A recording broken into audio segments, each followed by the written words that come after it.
الروم نام پہلی ہی آیت کے لفظ غلبت الروم سے ماخوذ ہے۔ زمانہ نزول آغاز ہی میں جس تاریخی واقعے کا ذکر کیا گیا ہے اس سے زمانہ نزول قطعی طور پر متعین ہو جاتا ہے۔ اس میں ارشاد ہوا ہے کہ قریب کی سرزمین میں رومی مغلوب ہو گئے ہیں۔ اس زمانے میں عرب سے متصل رومی مقبوضات اردن، شام اور فلسطین تھے، اور ان علاقوں میں رومیوں پر ایرانیوں کا غلبہ 615 عیسوی میں مکمل ہوا تھا۔ اس لیے پوری صحت کے ساتھ یہ کہا جا سکتا ہے کہ یہ سورت اسی سال نازل ہوئی تھی، اور یہ وہی سال تھا جس میں ہجرت حبشہ واقع ہوئی۔ تاریخی پس منظر جو پیشن گوئی اس سورہ کی ابتدائی آیات میں کی گئی ہے وہ قرآن مجید کے کلام الہی ہونے اور محمد صلی اللہ علیہ وسلم کے رسول برحق ہونے کی نمایاں ترین شہادتوں میں سے ایک ہے۔ اسے سمجھنے کے لیے ضروری ہے کہ ان تاریخی واقعات پر ایک تفصیلی نگاہ ڈالی جائے جو ان آیات سے تعلق رکھتے ہیں۔ نبی صلی اللہ علیہ وسلم کی نبوت سے 8 سال پہلے کا واقعہ ہے کہ قیصر روم مورس کے خلاف بغاوت ہوئی اور ایک شخص فوکاس تخت سلطنت پر قابض ہو گیا۔ اس شخص نے پہلے تو قیصر کی آنکھوں کے سامنے اس کے 5 بیٹوں کو قتل کرایا، پھر خود قیصر کو قتل کرا کے باپ بیٹوں کے سر قسطنطنیہ میں برسر عام لٹکوا دیے، اور اس کے چند روز بعد اس کی بیوی اور 3 لڑکیوں کو بھی مروا ڈالا۔ اس واقعے سے ایران کے بادشاہ خسرو پرویز کو روم پر حملہ آور ہونے کے لیے بہترین اخلاقی بہانہ مل گیا۔ قیصر موریس اس کا محسن تھا، اسی کی مدد سے پرویز کو ایران کا تخت نصیب ہوا تھا۔ اسے وہ اپنا باپ کہتا تھا، اس بنا پر اس نے اعلان کیا کہ میں غاصب فوکاس سے اس ظلم کا بدلہ لوں گا جو اس نے میرے مجازی باپ اور اس کی اولاد پر ڈھایا ہے۔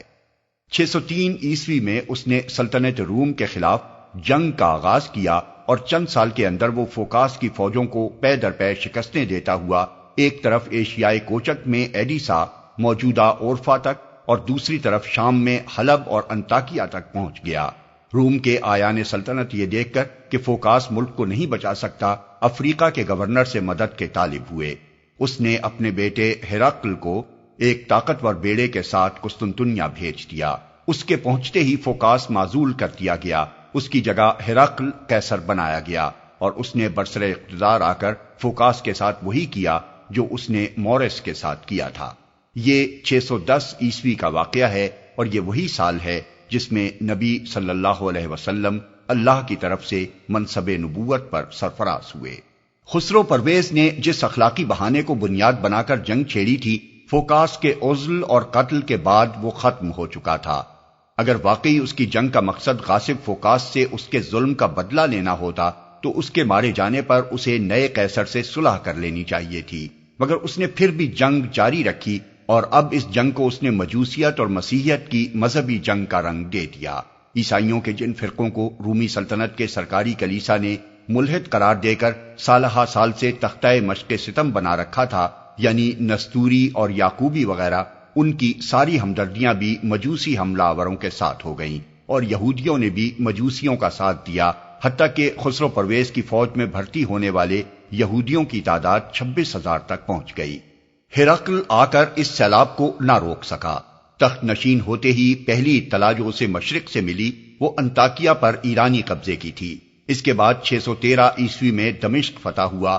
پھر 614 عیسوی میں بیت المقدس پر قبضہ کر کے ایرانیوں نے مسیحی دنیا پر قیامت ڈھا دی۔ 90,000 عیسائی اس شہر میں قتل کیے گئے۔ ان کا سب سے زیادہ مقدس کلیسا کنیسۃ القیامہ برباد کر دیا گیا۔ اصلی صلیب جس کے متعلق عیسائیوں کا عقیدہ تھا کہ اسی پر مسیح نے جان دی تھی، مجوسیوں نے چھین کر مدائن پہنچا دی۔ لاٹ پادری زکریا کو بھی وہ پکڑ کر لے گئے، اور شہر کے تمام بڑے بڑے گرجوں کو انہوں نے مسمار کر دیا۔ اس فتح کا نشہ جس بری طرح خسرو پرویز پر چڑھا تھا، اس کا اندازہ اس خط سے ہوتا ہے جو اس نے بیت المقدس سے ہرقل کو لکھا تھا۔ اس میں وہ کہتا ہے، سب خداؤں سے بڑا خدا، تمام روئے زمین کے مالک خسرو کی طرف سے، اس کے کمینہ اور بے شعور بندے ہرقل کے نام۔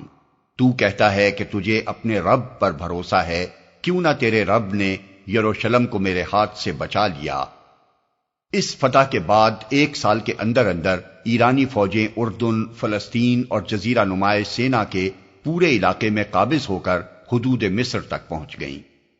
یہ وہ زمانہ تھا جب مکہ معظمہ میں ایک اور اس سے بدرجہ زیادہ تاریخی اہمیت رکھنے والی جنگ برپا تھی۔ یہاں توحید کے علم بردار سیدنا محمد صلی اللہ علیہ وسلم کی قیادت میں اور شرک کے پیروکار سرداران قریش کی رہنمائی میں ایک دوسرے سے برسرے جنگ تھے، اور نوبت یہاں تک پہنچ گئی تھی کہ 615 عیسوی میں مسلمانوں کی ایک بڑی تعداد کو اپنا گھر بار چھوڑ کر حبش کی عیسائی سلطنت میں جو روم کی حلیف تھی پناہ لینی پڑی۔ اس وقت سلطنت روم پر ایران کے غلبے کا چرچا ہر زبان پر تھا۔ مکے کے مشرکین اس پر بغلیں بجا رہے تھے اور مسلمانوں سے کہتے تھے کہ دیکھو ایران کے آتش پرست فتح پا رہے ہیں، اور وحی اور رسالت کے ماننے والے عیسائی شکست پر شکست کھاتے چلے جا رہے ہیں۔ اسی طرح ہم عرب کے بت پرست بھی تمہیں اور تمہارے دین کو مٹا کر رکھ دیں گے۔ ان حالات میں قرآن مجید کی یہ صورت نازل ہوئی، اور اس میں یہ پیشن گوئی کی گئی کہ قریب کی سرزمین میں رومی مغلوب ہو گئے ہیں، مگر اس مغلوبیت کے بعد چند سال کے اندر ہی وہ غالب آ جائیں گے، اور وہ دن وہ ہوگا جب اللہ کی دی ہوئی فتح سے اہل ایمان خوش ہو رہے ہوں گے۔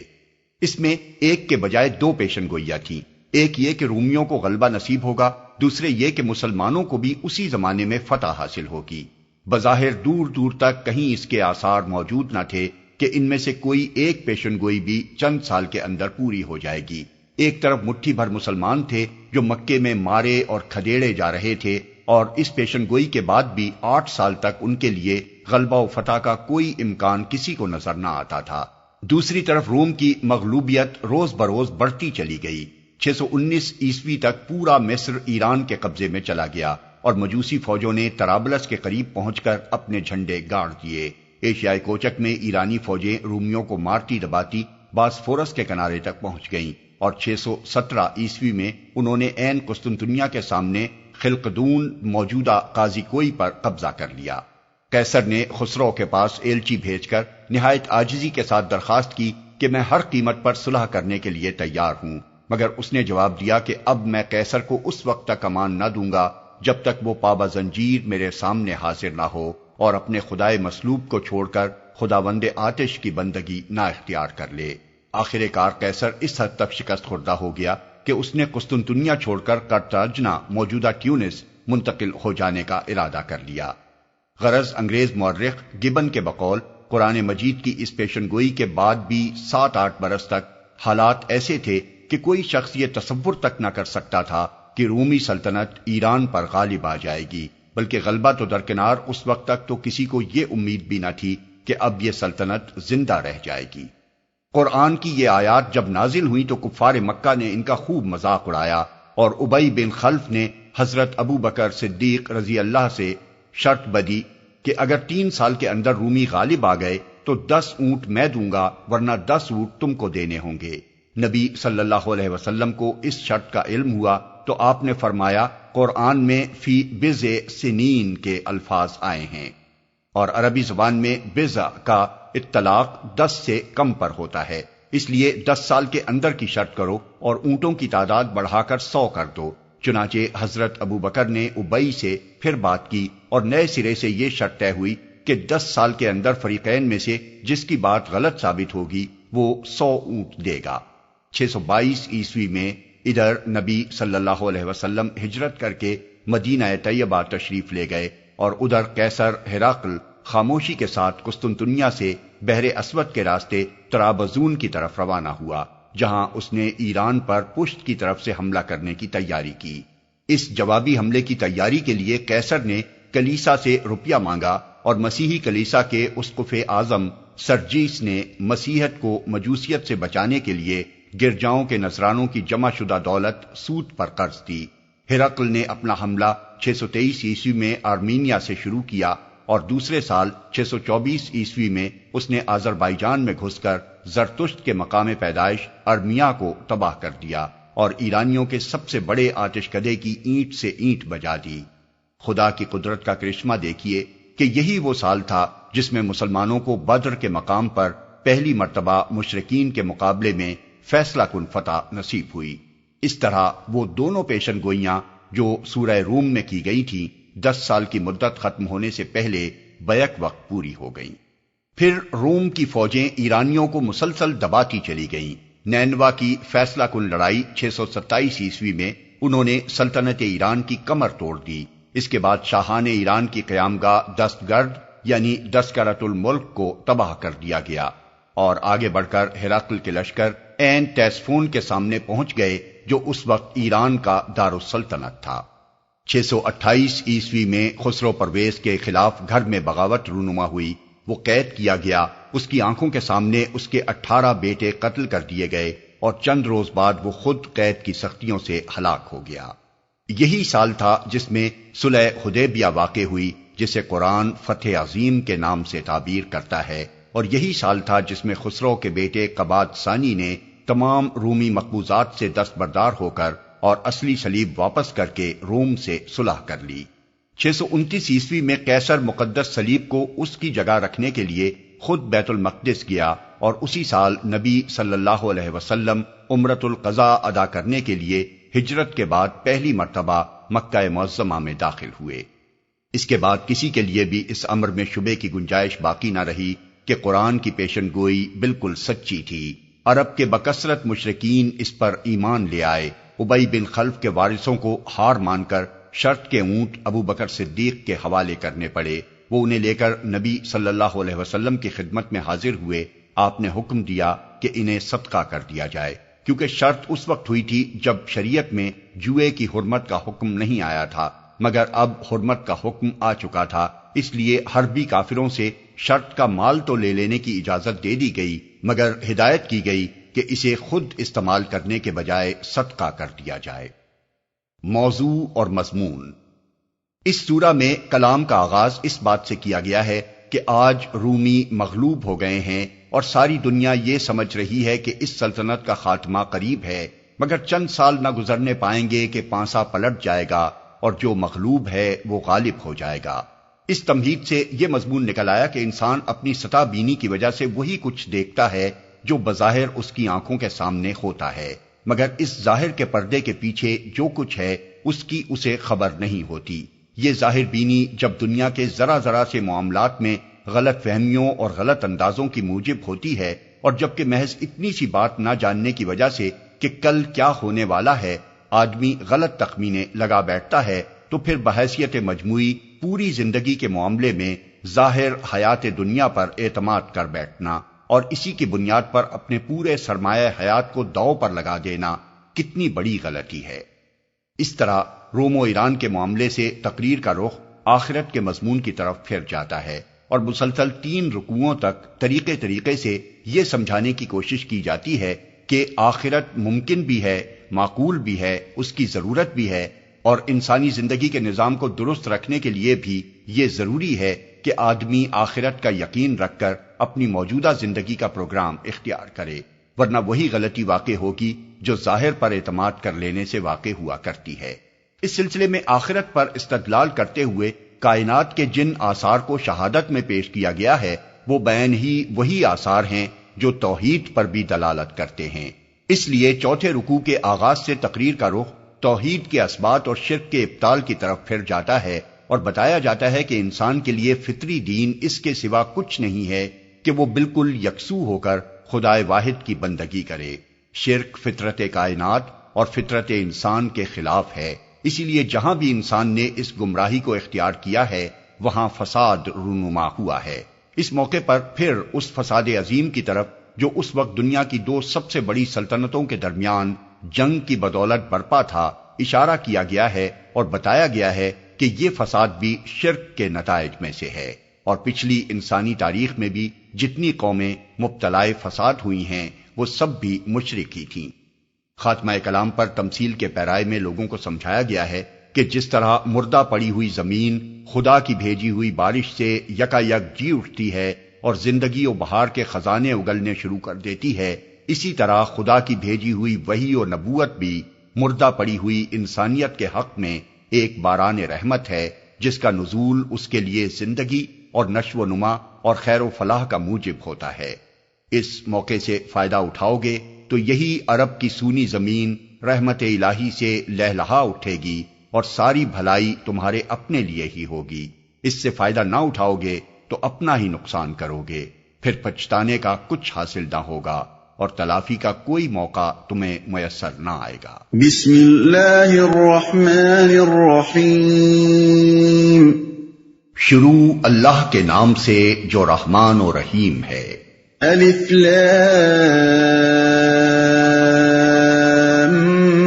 میم، غلبت الروم فی ادنى الارض وهم من بعد غلبهم سيغلبون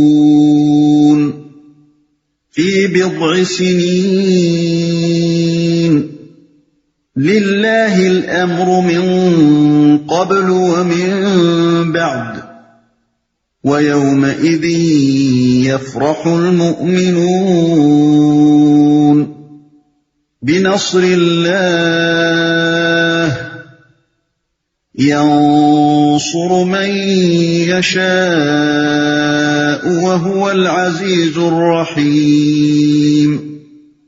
وعد الله لا يخلف الله وعده ولكن أكثر الناس لا يعلمون۔ الف لام میم، رومی قریب کی سرزمین میں مغلوب ہو گئے ہیں اور اپنی اس مغلوبیت کے بعد چند سال کے اندر وہ غالب ہو جائیں گے۔ اللہ ہی کا اختیار ہے پہلے بھی اور بعد میں بھی، اور وہ دن وہ ہوگا جبکہ اللہ کی بخشی ہوئی فتح پر مسلمان خوشیاں منائیں گے۔ اللہ نصرت عطا فرماتا ہے جسے چاہتا ہے اور وہ زبردست اور رحیم ہے۔ یہ وعدہ اللہ نے کیا ہے، اللہ کبھی اپنے وعدے کی خلاف ورزی نہیں کرتا، مگر اکثر لوگ جانتے نہیں ہیں۔ وہ غالب ہو جائیں گے۔ ابن عباس اور دوسرے صحابہ و تابعین کے بیانات سے معلوم ہوتا ہے کہ روم و ایران کی اس لڑائی میں مسلمانوں کی ہمدردیاں روم کے ساتھ اور کفار مکہ کی ہمدردیاں ایران کے ساتھ تھیں۔ اس کے کئی وجوہ تھے۔ ایک یہ کہ ایرانیوں نے اس لڑائی کو مجوسیت اور مسیحیت کی لڑائی کا رنگ دے دیا تھا، اور وہ ملک گیری کے مقصد سے تجاوز کر کے اسے مجوسیت پھیلانے کا ذریعہ بنا رہے تھے۔ بیت المقدس کی فتح کے بعد خسرو پرویز نے جو خط قیصر روم کو لکھا تھا، اس میں صاف طور پر وہ اپنی فتح کو مجوسیت کے برحق ہونے کی دلیل قرار دیتا ہے۔ اصولی اعتبار سے مجوسیوں کا مذہب مشرکین مکہ کے مذہب سے ملتا جلتا تھا، کیونکہ وہ بھی توحید کے منکر تھے، دو خداؤں کو مانتے تھے اور آگ کی پرستش کرتے تھے۔ اس لیے مشرکین کی ہمدردیاں ان کے ساتھ تھیں۔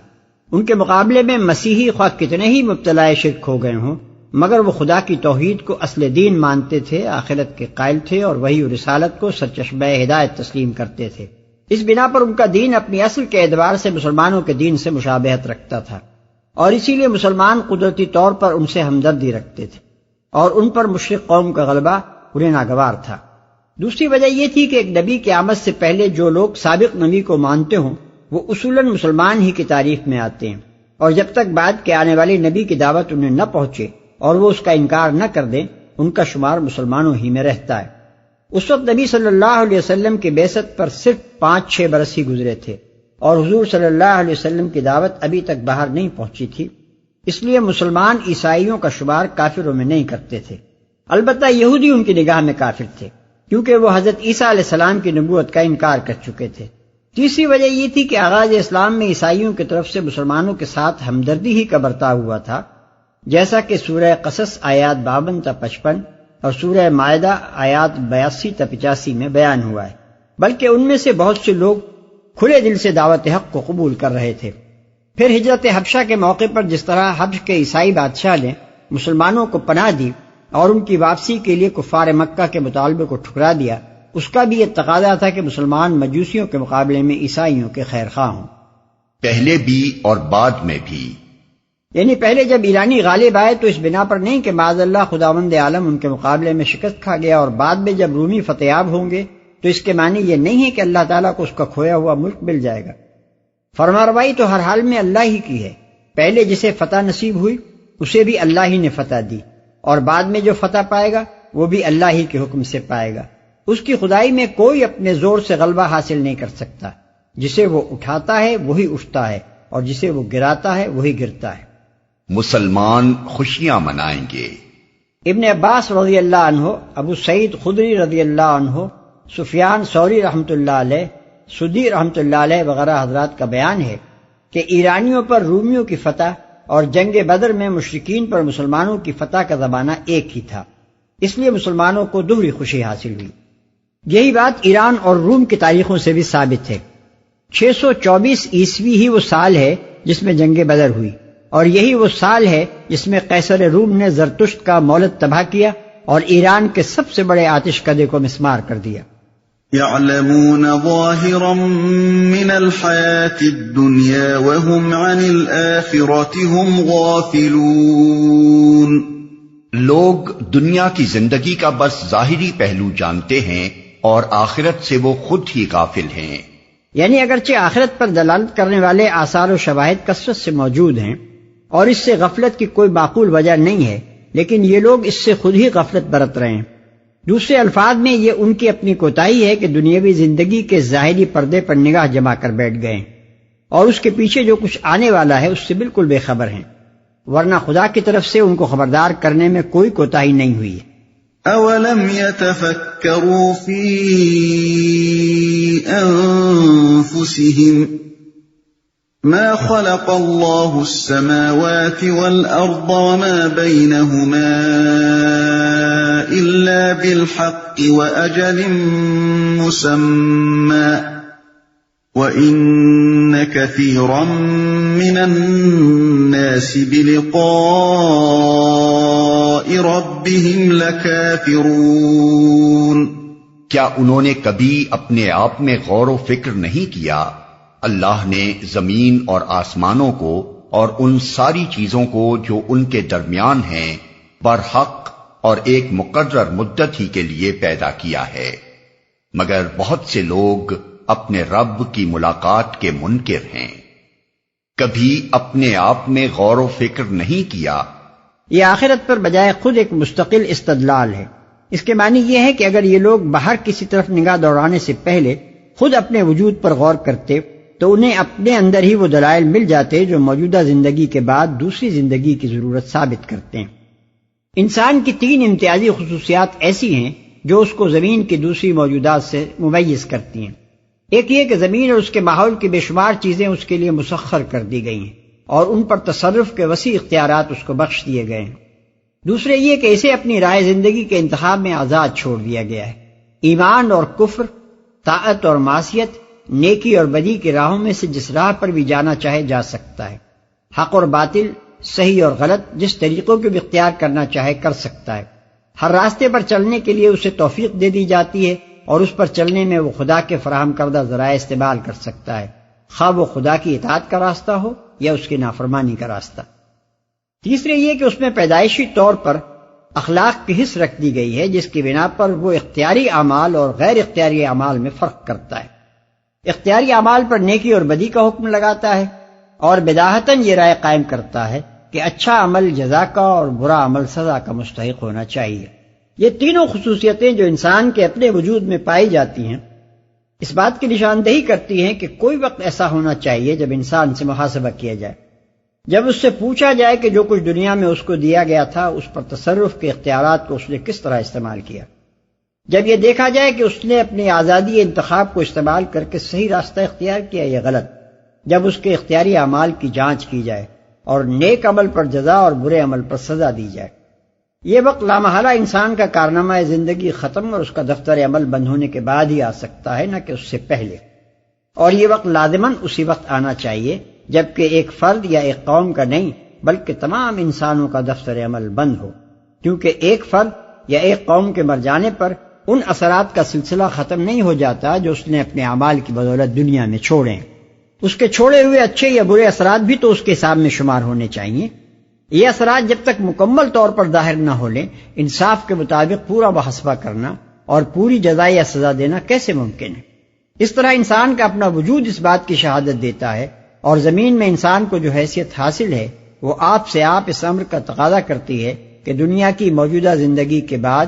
ایک دوسری زندگی ایسی ہو جس میں عدالت قائم ہو، انصاف کے ساتھ انسان کے کارنامہ زندگی کا محاسبہ کیا جائے اور ہر شخص کو اس کے کام کے لحاظ سے جزا دی جائے۔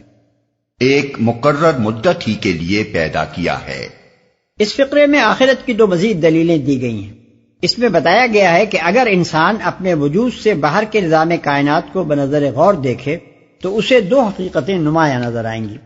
ایک یہ کہ یہ کائنات برحق بنائی گئی ہے، یہ کسی بچے کا کھیل نہیں ہے کہ محض دل بہلانے کے لیے اس نے ایک بے ڈھنگا سا گھروندا بنا لیا ہو جس کی تعمیر اور تخریب دونوں ہی بے معنی ہوں، بلکہ یہ ایک سنجیدہ نظام ہے جس کا ایک ایک ذرہ اس بات پر گواہی دے رہا ہے کہ اسے کمال درجہ حکمت کے ساتھ بنایا گیا ہے، جس کی ہر چیز میں قانون کار فرما ہے، جس کی ہر شے بامقصد ہے۔ انسان کا سارا تمدن اور اس کی پوری معیشت اور اس کے تمام علوم و فنون خود اس بات پر گواہ ہیں۔ دنیا کی ہر چیز کے پیچھے کام کرنے والے قوانین کو دریافت کر کے اور ہر شے جس مقصد کے لیے بنائی گئی ہے اسے تلاش کر کے ہی انسان یہاں یہ سب کچھ تعمیر کر سکا ہے، ورنہ ایک بے ضابطہ اور بے مقصد کھلونے میں اگر ایک پتلے کی حیثیت سے اس کو رکھ دیا گیا ہوتا تو کسی سائنس اور کسی تہذیب و تمدن کا تصور تک نہ کیا جا سکتا تھا۔ اب آخر یہ بات تمہاری عقل میں کیسے سماتی ہے کہ جس حکیم نے اس حکمت اور مقصدیت کے ساتھ یہ دنیا بنائی ہے اور اس کے اندر تم جیسی ایک مخلوق کو اعلیٰ درجے کی ذہنی اور جسمانی طاقتیں دے کر، اختیارات دے کر، آزادی انتخاب دے کر، اخلاق کی حس دے کر اپنی دنیا کا بے شمار سر و سامان تمہارے حوالے کیا ہے، اس نے تمہیں بے مقصد ہی پیدا کر دیا ہوگا۔ تم دنیا میں تعمیر و تخریب اور نیکی و بدی اور ظلم و عدل اور راستی و ناراستی کے سارے ہنگامے برپا کرنے کے بعد بس یوں ہی مر کر مٹی میں مل جاؤ گے اور تمہارے کسی اچھے یا برے کام کا کوئی نتیجہ نہ ہوگا۔ تم اپنے ایک ایک عمل سے اپنی اور اپنے جیسے ہزاروں انسانوں کی زندگی پر اور دنیا کے بے شمار اشیاء پر بہت سے مفید یا مضر اثرات ڈال کر چلے جاؤ گے اور تمہارے مرتے ہی یہ سارا دفتر عمل بس یوں ہی لپیٹ کر دریا بدھ کر دیا جائے گا۔ دوسری حقیقت جو اس کائنات کے نظام کا مطالعہ کرنے سے صاف نظر آتی ہے وہ یہ ہے کہ یہاں کسی چیز کے لیے بھی ہمیشگی نہیں ہے۔ ہر چیز کے لیے ایک عمر مقرر ہے جسے پہنچنے کے بعد وہ ختم ہو جاتی ہے، اور یہی معاملہ بحیثیت مجموعی پوری کائنات کا بھی ہے۔ یہاں جتنی طاقتیں کام کر رہی ہیں وہ سب محدود ہیں، ایک وقت تک ہی وہ کام کر رہی ہیں اور کسی وقت پر انہیں لامحالہ خرچ ہو جانا اور اس نظام کو ختم ہو جانا ہے۔ قدیم زمانے میں تو علم کی کمی کے باعث ان فلسفیوں اور سائنسدانوں کی بات کو چل بھی جاتی تھی جو دنیا کو ازلی و ابدی قرار دیتے تھے، مگر موجودہ سائنس نے عالم کے حدوث سو قدم کی اس بحث میں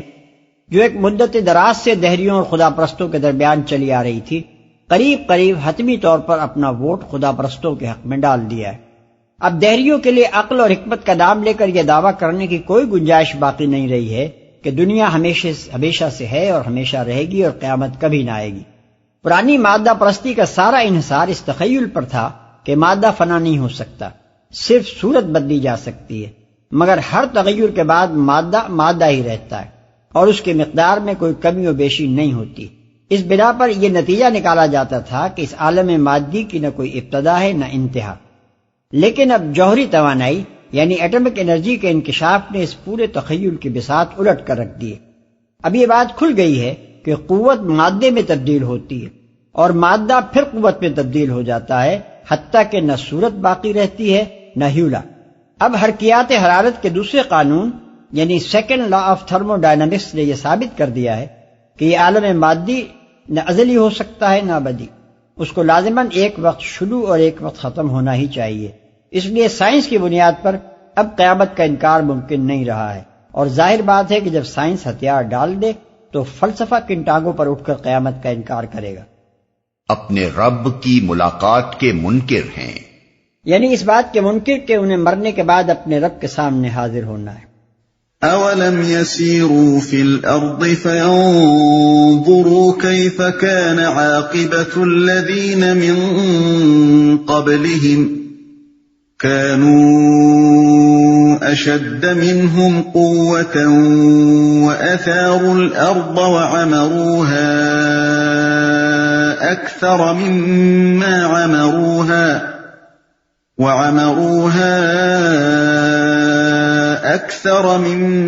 عَمَرُوهَا وَجَاءَتْهُمْ رُسُلُهُم بِالْبَيِّنَاتِ فَمَا كَانَ اللَّهُ لِيَظْلِمَهُمْ وَلَكِن كَانُوا أَنفُسَهُمْ يَظْلِمُونَ۔ اور کیا یہ لوگ کبھی زمین میں چلے پھرے نہیں ہیں کہ انہیں ان لوگوں کا انجام نظر آتا جو ان سے پہلے گزر چکے ہیں؟ وہ ان سے زیادہ طاقت رکھتے تھے، انہوں نے زمین کو خوب ادھیڑا تھا اور اسے اتنا آباد کیا تھا جتنا انہوں نے نہیں کیا ہے۔ ان کے پاس ان کے رسول روشن نشانیاں لے کر آئے، پھر اللہ ان پر ظلم کرنے والا نہ تھا مگر وہ خود ہی اپنے اوپر ظلم کر رہے تھے جو ان سے پہلے گزر چکے ہیں۔ یہ آخرت کے حق میں تاریخی استدلال ہے۔ مطلب یہ ہے کہ آخرت کا انکار دنیا میں دو چار آدمیوں ہی نے تو نہیں کیا ہے، انسانی تاریخ کے دوران میں کثیر التعداد انسان اس مرض میں مبتلا ہوتے رہے ہیں،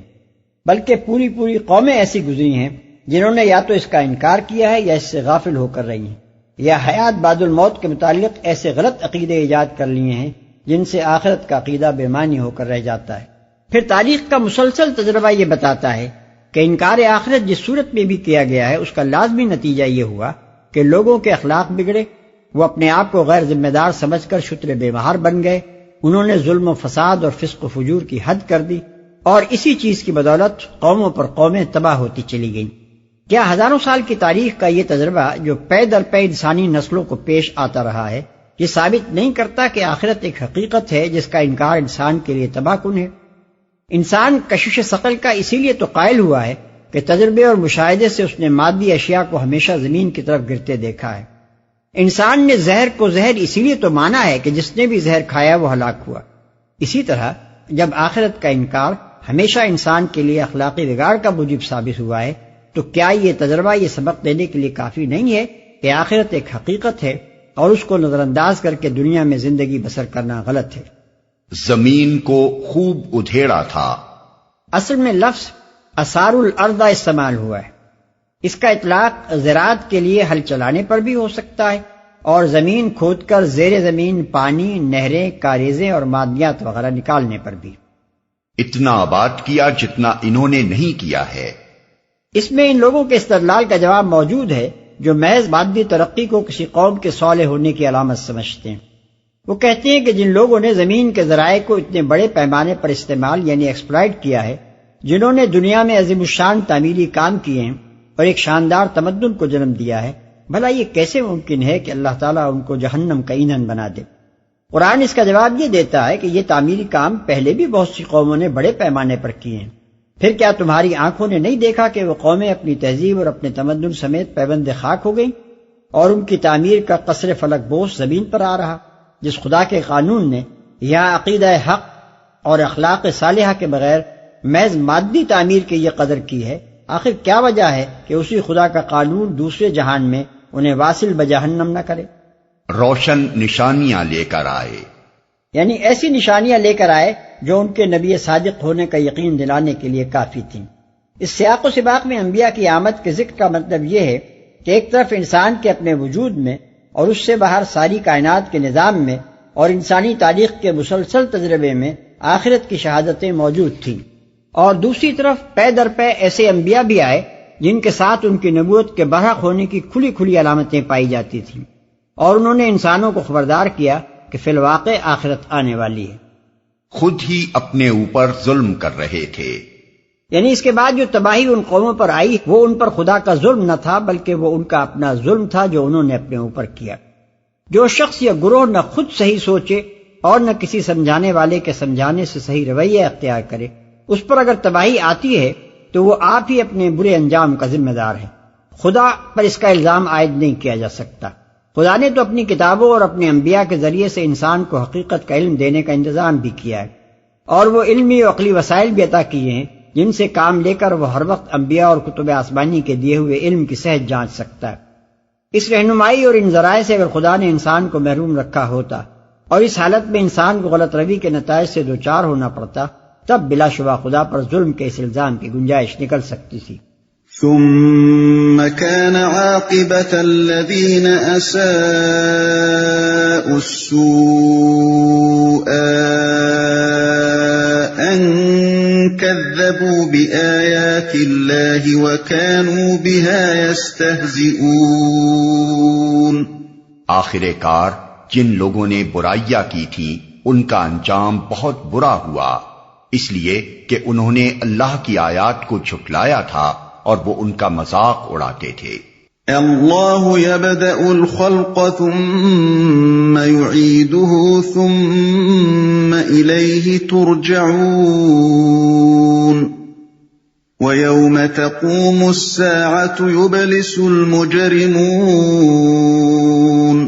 اللہ ہی خلق کی ابتدا کرتا ہے،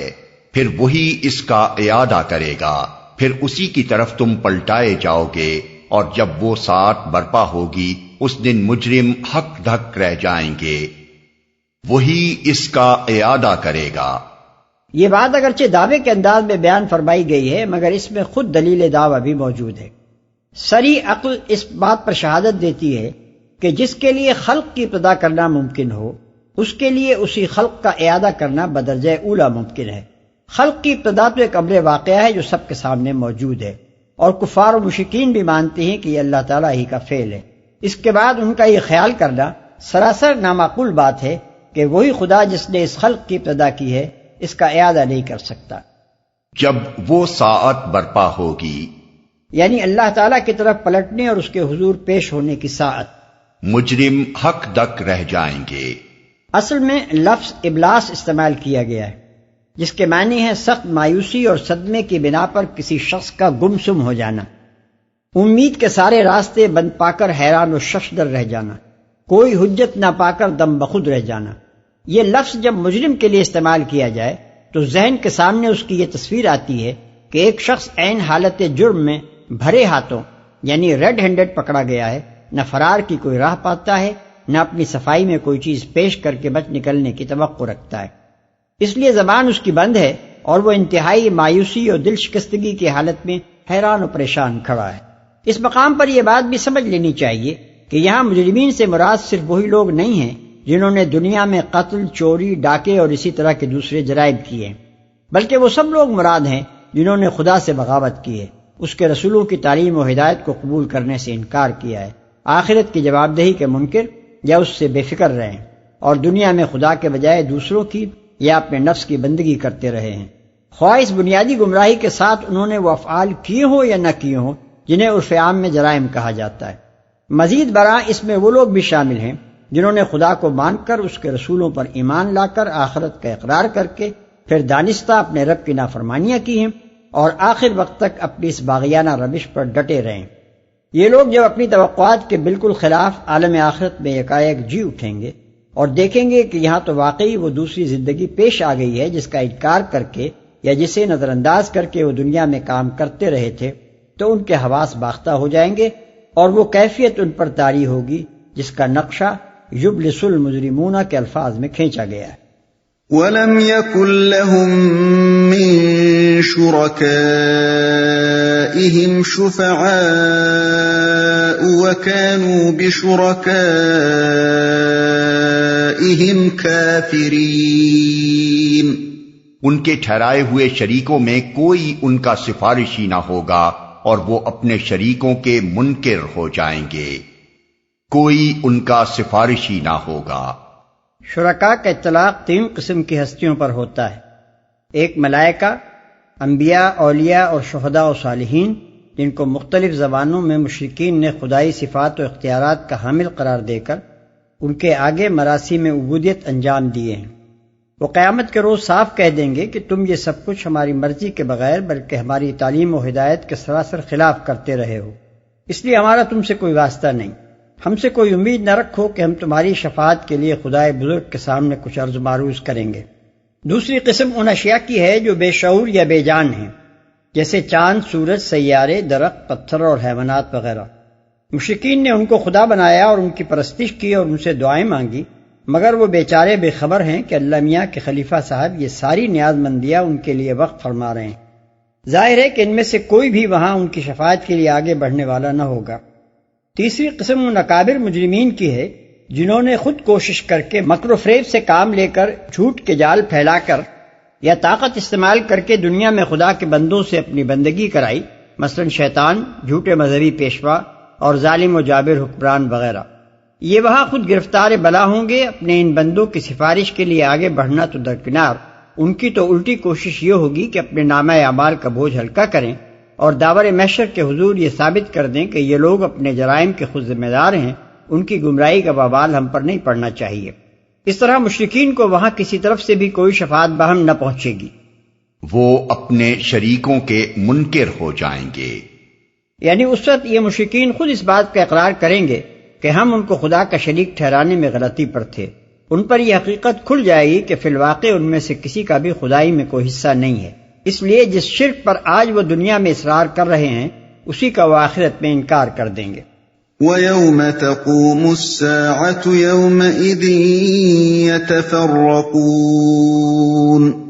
جس روز وہ ساعت برپا ہوگی اس دن سب انسان الگ گروہوں میں بٹ جائیں گے۔ یعنی دنیا کی وہ تمام جتھا بندیاں جو آج قوم، نسل، وطن، زبان، قبیلہ و برادری اور معاشی و سیاسی مفادات کی بنیاد پر بنی ہوئی ہیں اس روز ٹوٹ جائیں گی، اور خالص عقیدے اور اخلاق و کردار کی بنیاد پر نئے سرے سے ایک دوسری گروہ بندی ہوگی۔ ایک طرف نوع انسانی کی تمام اگلی پچھلی قوموں میں سے مومن اور صالح انسان الگ چھانٹ لیے جائیں گے اور ان سب کا ایک گروہ ہوگا، دوسری طرف ایک ایک قسم کے گمراہانہ نظریات و عقائد رکھنے والے اور ایک ایک قسم کے جرائم پیشہ لوگ اس عظیم الشان انسانی بھیڑ میں سے چھانٹ چھانٹ کر الگ نکال لیے جائیں گے اور ان کے الگ الگ گروہ بن جائیں گے۔ دوسرے الفاظ میں یوں سمجھنا چاہیے کہ اسلام جس چیز کو اس دنیا میں تفریق اور اجتماع کی حقیقی بنیاد قرار دیتا ہے اور جسے جاہلیت کے پرستار یہاں ماننے سے انکار کرتے ہیں، آخرت میں اسی بنیاد پر تفریق بھی ہوگی اور اجتماع بھی۔ اسلام کہتا ہے کہ انسانوں کو کاٹنے اور جوڑنے والی اصل چیز عقیدہ اور اخلاق ہے۔ ایمان لانے والے اور خدائی ہدایت پر نظام زندگی کی بنیاد رکھنے والے ایک امت ہیں، خواہ وہ دنیا کے کسی گوشے سے تعلق رکھتے ہوں، اور کفر و فسق کی راہ اختیار کرنے والے ایک دوسری امت ہیں، خواہ ان کا تعلق کسی نسل و وطن سے ہو۔ ان دونوں کی قومیت ایک نہیں ہو سکتی، یہ نہ دنیا میں ایک مشترک راہ زندگی بنا کر ایک ساتھ چل سکتے ہیں اور نہ آخرت میں ان کا انجام ایک ہو سکتا ہے۔ دنیا سے آخرت تک ان کی راہ اور منزل ایک دوسرے سے الگ ہے۔ جاہلیت کے پرستار اس کے برعکس ہر زمانے میں اصرار کرتے رہے ہیں اور آج بھی اسی بات پر مصر ہیں کہ جتھا بندی نسل اور وطن اور زبان کی بنیادوں پر ہونی چاہیے۔ ان بنیادوں کے لحاظ سے جو لوگ مشترک ہوں انہیں بلا لحاظ مذہب و عقیدہ ایک قوم بن کر دوسری ایسی ہی قوموں کے مقابلے میں متحد ہونا چاہیے، اور اس قومیت کا ایک ایسا نظام زندگی ہونا چاہیے جس میں توحید اور شرک اور دہریت کے معتقدین سب ایک ساتھ مل کر چل سکیں۔ یہی تخیل ابو جہل اور ابو لہب اور سرداران قریش کا تھا جب وہ بار بار محمد صلی اللہ علیہ وسلم پر الزام رکھتے تھے کہ اس شخص نے آ کر ہماری قوم میں تفرقہ ڈال دیا ہے۔ اسی پر قرآن مجید یہاں متنبع کر رہا ہے کہ تمہاری یہ تمام جتھے بندیاں جو تم نے اس دنیا میں غلط بنیادوں پر کر رکھی ہیں آخر کار ٹوٹ جانے والی ہیں، اور نوع انسانی میں مستقل تفریق اسی عقیدے اور نظریہ حیات اور اخلاق و کردار کی بنیاد پر ہونے والی ہے جس پر اسلام دنیا کی زندگی میں کرنا چاہتا ہے۔ جن لوگوں کی منزل ایک نہیں ہے ان کی راہ زندگی آخر کیسے ایک ہو سکتی ہے؟ فَأَمَّا الَّذِينَ آمَنُوا وَعَمِلُوا الصَّالِحَاتِ فَهُمْ فِي رَوْضَةٍ يُحْبَرُونَ، جو لوگ ایمان لائے ہیں اور جنہوں نے نیک عمل کیے ہیں وہ ایک باغ میں شاداں فرحاں رکھے جائیں گے۔ وہ ایک باغ میں، ایک باغ کا لفظ یہاں اس باغ کی عظمت و شان کا تصور دلانے کے لیے استعمال ہوا ہے۔ عربی زبان کی طرح اردو میں بھی یہ انداز بیان اس غرض کے لیے معروف ہے، جیسے کوئی شخص کسی کو ایک بڑا اہم کام کرنے کو کہے اور اس کے ساتھ یہ کہے کہ تم نے یہ کام اگر کر دیا تو میں تمہیں ایک چیز دوں گا، تو اس سے مراد یہ نہیں ہوتی کہ وہ چیز عدد کے لحاظ سے ایک ہوگی، بلکہ اس سے مقصود یہ ہوتا ہے کہ اس کے انعام میں تم کو ایک بڑی قیمتی چیز دوں گا جسے پا کر تم نہال ہو جاؤ گے۔ شاداں فرحاں رکھے جائیں گے۔ اصل میں لفظ یحبرون استعمال ہوا ہے جس کے مفہوم میں مسرت، لذت، شان و شوکت اور تکریم کے تصورات شامل ہیں، یعنی وہاں بڑی عزت کے ساتھ رکھے جائیں گے، خوش و خرم رہیں گے اور ہر طرح کی لذتوں سے شاد کام ہوں گے۔ وَأَمَّا الَّذِينَ كَفَرُوا وَكَذَّبُوا بِآيَاتِنَا وَلِقَاءِ الْآخِرَةِ فَأُولَئِكَ فِي الْعَذَابِ مُحْضَرُونَ، اور جنہوں نے کفر کیا ہے اور ہماری آیات کو اور آخرت کی ملاقات کو جھٹلایا ہے وہ عذاب میں حاضر رکھے جائیں گے۔ آخرت کی ملاقات کو جھٹلایا ہے، یہ بات قابل توجہ ہے کہ ایمان کے ساتھ تو عمل صالح کا ذکر کیا گیا ہے جس کے نتیجے میں وہ شاندار انجام نصیب ہوگا، لیکن کفر کا انجام بد بیان کرتے ہوئے عمل بد کا کوئی ذکر نہیں فرمایا گیا ہے۔ اس سے صاف ظاہر ہوتا ہے کہ کفر بجائے خود آدمی کے انجام کو خراب کر دینے کے لیے کافی ہے، خواہ عمل کی خرابی اس کے ساتھ شامل ہو یا نہ ہو۔ فسبحان اللہ حین تمسون وحین تصبحون، پس تسبیح کرو اللہ کی جب کہ تم شام کرتے ہو اور جب صبح کرتے ہو۔ پس یہ پس اس معنی میں ہے کہ جب تمہیں یہ معلوم ہو گیا کہ ایمان و عمل صالح کا انجام وہ کچھ اور کفر و تکذیب کا انجام یہ کچھ ہے، تو تمہیں یہ طرز عمل اختیار کرنا چاہیے۔ نیز یہ پس اس معنی میں بھی ہے کہ مشرکین و کفار حیات اخروی کو ناممکن قرار دے کر اللہ تعالیٰ کو دراصل عاجز و درماندہ قرار دے رہے ہیں، لہذا تم اس کے مقابلے میں اللہ کی تسبیح کرو اور اس کمزوری سے اس کے پاک ہونے کا اعلان کرو۔ اس ارشاد کے مخاطب نبی صلی اللہ علیہ وسلم اور آپ کے واسطے سے تمام اہل ایمان ہیں۔ تسبیح کرو اللہ کی۔ اللہ کی تسبیح کرنے سے مراد ان تمام عیوب اور نقائص اور کمزوریوں سے جو مشرکین اپنے شرک اور انکار آخرت سے اللہ کی طرف منسوب کرتے ہیں، اس ذات بے ہمتا کے پاک اور منزہ ہونے کا اعلان و اظہار کرنا ہے۔ اس اعلان و اظہار کی بہترین صورت نماز ہے۔ اسی بنا پر ابن عباس، مجاہد، قتادہ، ابن زید اور دوسرے مفسرین کہتے ہیں کہ یہاں تسبیح کرنے سے مراد نماز پڑھنا ہے۔ اس تفسیر کے حق میں یہ صریح قرینہ خود اس آیت میں موجود ہے کہ اللہ کی پاکی بیان کرنے کے لیے اس میں چند خاص اوقات مقرر کیے گئے ہیں۔ ظاہر بات ہے کہ اگر محض یہ عقیدہ رکھنا مقصود ہو کہ اللہ تمام عیوب و نقائص سے منزہ ہے تو اس کے لیے صبح و شام اور ظہر و عصر کے اوقات کی پابندی کا کوئی سوال پیدا نہیں ہوتا، کیونکہ یہ عقیدہ تو مسلمان کو ہر وقت رکھنا چاہیے۔ اسی طرح اگر محض زبان سے اللہ کی پاکی کا اظہار مقصود ہو تب بھی ان اوقات کی تخصیص کے کوئی معنی نہیں، کیونکہ یہ اظہار تو مسلمان کو ہر موقع پر کرنا چاہیے۔ اس لیے اوقات کی پابندی کے ساتھ تسبیح کرنے کا حکم لامحالہ اس کی ایک خاص عملی صورت ہی کی طرف اشارہ کرتا ہے، اور یہ عملی صورت نماز کے سوا اور کوئی نہیں ہے۔ وَلَهُ الْحَمْدُ فِي السَّمَاوَاتِ وَالْأَرْضِ وَعَشِيًّا وَحِينَ تُظْهِرُونَ، آسمانوں اور زمین میں اسی کے لیے حمد ہے، اور تسبیح کرو اس کی تیسرے پہر اور جب کہ تم پر ظہر کا وقت آتا ہے۔ اس آیت میں نماز کے 4 اوقات کی طرف صاف اشارہ ہے: فجر، مغرب، عصر اور ظہر۔ اس کے علاوہ مزید اشارات جو قرآن مجید میں اوقات نماز کی طرف کیے گئے ہیں حسب ذیل ہیں: اقم الصلاۃ لدلوک الشمس الی غسق اللیل وقرآن الفجر، بنی اسرائیل آیت 78، یعنی نماز قائم کرو آفتاب ڈھلنے کے بعد سے رات کی تاریکی تک، اور فجر کے وقت قرآن پڑھنے کا اہتمام کرو۔ وَأَقِمِ الصَّلَاةَ طَرْفَيِ النَّهَارِ وَزُلْفًا مِّنَ اللَّيْلِ، سورہ ہود آیت 114، یعنی اور نماز قائم کرو دن کے دونوں سروں پر اور کچھ رات گزرنے پر۔ وَسَبِّحْ بِحَمْدِ رَبِّكَ قَبْلَ طُلُوعِ الشَّمْسِ وَقَبْلَ غُرُوبِهَا وَمِنْ آنَاءِ اللَّيْلِ فَسَبِّحْ وَأَطْرَافَ النَّهَارِ، طٰہَ آیت 130، اور اپنے رب کی حمد کے ساتھ اس کی تسبیح کرو سورج نکلنے سے پہلے اور اس کے غروب ہونے سے پہلے، اور رات کی کچھ گھڑیوں میں پھر تسبیح کرو اور دن کے کناروں پر۔ ان میں سے پہلی آیت بتاتی ہے کہ نماز کے اوقات زوال آفتاب کے بعد سے عشاء تک ہیں، اور اس کے بعد پھر فجر کا وقت ہے۔ دوسری آیت میں دن کے دونوں سروں سے مراد صبح اور مغرب کے اوقات ہیں، اور کچھ رات گزرنے پر سے مراد عشاء کا وقت۔ تیسری آیت میں قبل طلوع آفتاب سے مراد فجر اور قبل غروب سے مراد عصر۔ رات کی گھڑیوں میں مغرب اور عشاء دونوں شامل ہیں، اور دن کے کنارے 3 ہیں، ایک صبح، دوسرے زوال آفتاب، تیسرے مغرب۔ اس طرح قرآن مجید مختلف مقامات پر نماز کے ان 5 اوقات کی طرف اشارہ کرتا ہے جن پر آج دنیا بھر کے مسلمان نماز پڑھتے ہیں، لیکن ظاہر ہے کہ محض ان آیات کو پڑھ کر کوئی شخص بھی اوقات نماز متعین نہ کر سکتا تھا جب تک کہ اللہ کے مقرر کیے ہوئے معلم قرآن محمد صلی اللہ علیہ وسلم خود اپنے قول اور عمل سے ان کی طرف رہنمائی نہ فرماتے۔ یہاں ذرا تھوڑی دیر ٹھہر کر منکرین حدیث کی اس جسارت پر غور کیجیے کہ وہ نماز پڑھنے کا مذاق اڑاتے ہیں اور کہتے ہیں کہ یہ نماز جو آج مسلمان پڑھ رہے ہیں یہ سرے سے وہ چیز ہی نہیں ہے جس کا قرآن میں حکم دیا گیا ہے۔ ان کا ارشاد ہے کہ قرآن تو اقامت صلاۃ کا حکم دیتا ہے، اور اس سے مراد نماز پڑھنا نہیں بلکہ نظام ربوبیت قائم کرنا ہے۔ اب ذرا ان سے پوچھئے کہ وہ کون سا نرالا نظام ربوبیت ہے جسے یا تو طلوع آفتاب سے پہلے قائم کیا جا سکتا ہے یا پھر زوال آفتاب کے بعد سے کچھ رات گزرنے تک۔ اور وہ کون سا نظام ربوبیت ہے جو خاص جمعے کے دن قائم کیا جانا مطلوب ہے؟ اذا نودی للصلاة من یوم الجمعۃ فاسعوا الی ذکر اللہ۔ اور نظام ربوبیت کی آخر وہ کون سی خاص قسم ہے کہ اسے قائم کرنے کے لیے جب آدمی کھڑا ہو تو پہلے منہ اور کوہنیوں تک ہاتھ اور ٹخنوں تک پاؤں دھو لے اور سر پر مسح کر لے، ورنہ وہ اسے قائم نہیں کر سکتا۔ اذا قمتم الی الصلاة فاغسلوا وجوہکم وایدیکم الی المرافق۔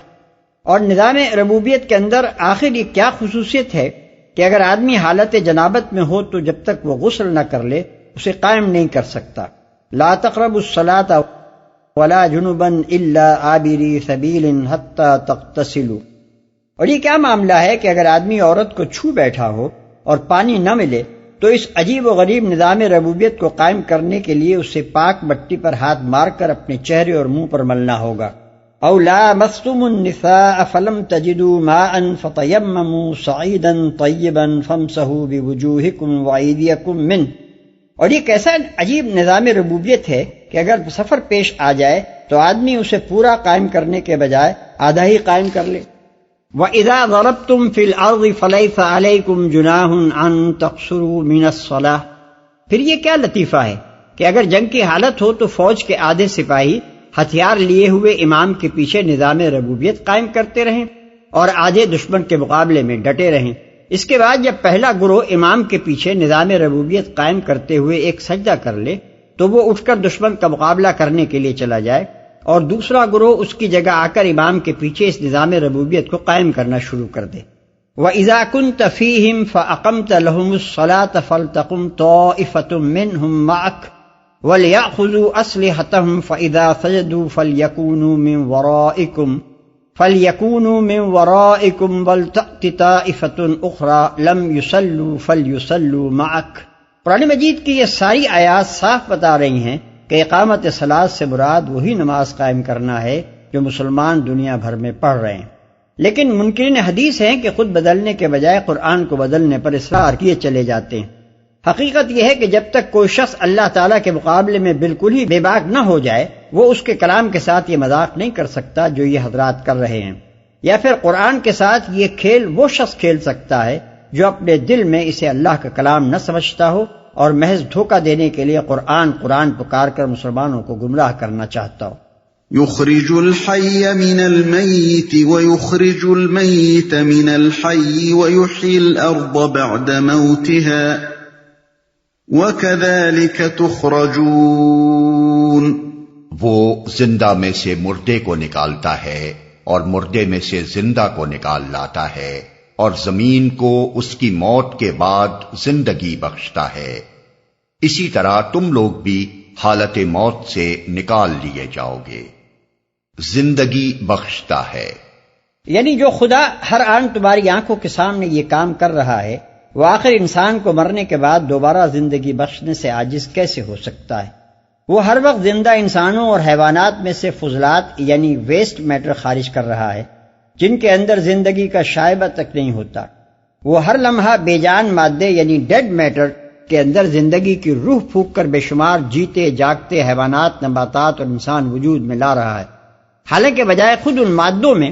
جن سے ان زندہ ہستیوں کے جسم مرکب ہوتے ہیں قطعاً کوئی زندگی نہیں ہوتی۔ وہ ہر آن یہ منظر تمہیں دکھا رہا ہے کہ بنجر پڑی ہوئی زمین کو جہاں پانی میسر آیا اور یکایک وہ حیوانی اور نباتی زندگی کے خزانے اگلنا شروع کر دیتی ہے۔ یہ سب کچھ دیکھ کر بھی اگر کوئی شخص یہ سمجھتا ہے کہ اس کارخانے ہستی کو چلانے والا خدا انسان کے مر جانے کے بعد اسے دوبارہ زندہ کرنے سے عاجز ہے تو حقیقت میں وہ عقل کا اندھا ہے۔ اس کے سر کی آنکھیں جن ظاہری مناظر کو دیکھتی ہیں اس کی عقل کی آنکھیں ان کے اندر نظر آنے والے روشن حقائق کو نہیں دیکھتی۔